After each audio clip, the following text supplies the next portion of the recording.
In this video, I'll explain why fasting can, in some cases, potentially cause acid reflux and what you can do to prevent it. My name's Ben, I'm a PA, and I share beginner tips and strategies about how to get a smooth start with fasting. So acid reflux, let's first talk about what might be able to cause that during fasting.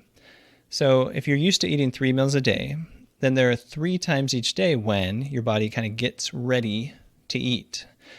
So your body gets used to these times when you eat, and so there are various hormones that go up and down and things like that. For example, this hunger hormone called ghrelin, it kind of rises each time that you would normally be getting ready to eat. So the graph would look like those 3 spikes per day if you're used to having 3 meals per day. And other things that happen around that time when you're getting ready to eat, when you would normally be getting ready to eat, is your stomach starts getting ready to eat too. So of course it's, kind of moving around a little bit and starting to secrete some different things, including acid, right? So the stomach's kind of making more acid to get ready for you to eat. So basically just all these different digestive preparations and things like that. So if your body's getting ready for food, but no food comes in, there's some extra liquid in there, maybe some extra acid that could more easily reflux and cause acid reflux. So what is the solution to that? Well, your first thought might be, maybe I should take some medication. And that is generally fine. So yeah, you can take things like omeprazole, which is Prilosec, or others that are kind of preventative. Or you can take like an antacid if you want to. Generally, you want to stay away from sugar or sweeteners, so just keep that in mind when you're choosing the medication. But for most people, that would be fine. But how could you prevent it from happening in the first place? Well, here's a thought.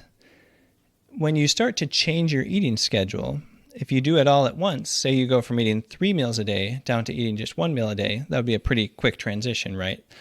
And then you have those 2 times a day when you're used to eating, but you're not going to eat anymore. So there are 2 times when your body's really going to get revved up and then, maybe have some extra acid and stuff like that. But after a while, your body will learn, we're not eating at this time anymore, so I guess I won't get all revved up and ready to eat. But that might take a few weeks, give or take. So what you could do to kind of prevent the acid reflux is just do a more smooth transition, build up more gradually. So if you're used to eating breakfast at 7 in the morning, maybe eat it at 7:30.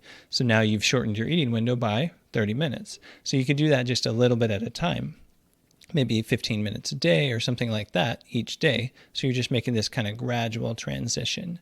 And if you do that, you're less likely to get acid reflux because you're less likely to have a bunch of digestive juices just sitting there waiting for food at a time when you're not going to eat. So there are various other symptoms you might be concerned about with fasting. I've got a video here that talks about how to prevent headaches, like what could cause headaches and how to prevent headaches while fasting.